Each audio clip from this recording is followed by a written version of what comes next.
1 litre গাখীৰ সিজাই আধা লিটাৰতকৈ কম কৰি পেলাইছো একেবাৰে খৰ উঠি গৈছে তাত দিছো চেনি আৰু দুটামান ইলাইচি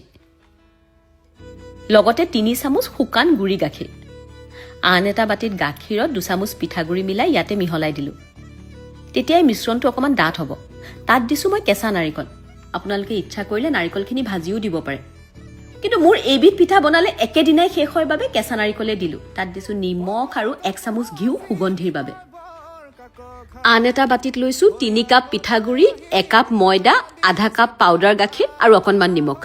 আৰু গৰম পানীত আনফালে গুড় অকণমানো এনেকৈ গলিবলৈ দিলো আপুনি ইচ্ছা কৰিলে গুড়ৰ সলনি চেনিও দিব পাৰে কিন্তু গুড় দিলে পিঠাৰ ৰংটো ধুনীয়া ৰঙা ৰঙা হয় এতিয়া গুটেইখিনি এনেকৈ মিলাই দিলো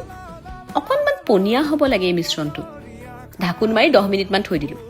আৰু তাৰ পিছত এখন নন ষ্টিক পেনত নামমাত্ৰ ঘিউ দি আকৌ মচি লৈছো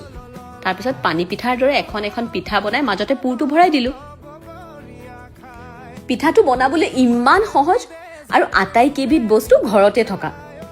গতিকে এইবাৰ বহাগত আপোনালোকে অতি সহজতে এই পিঠাবিধৰ জুতি লৈ চাবচোন আমাৰ ঘৰত আকৌ ভিতৰৰ পুৰটো যদি কেতিয়াবা থাকি যায় সেইখিনিও পায়স খোৱা দি সকলোৱে খাই থয়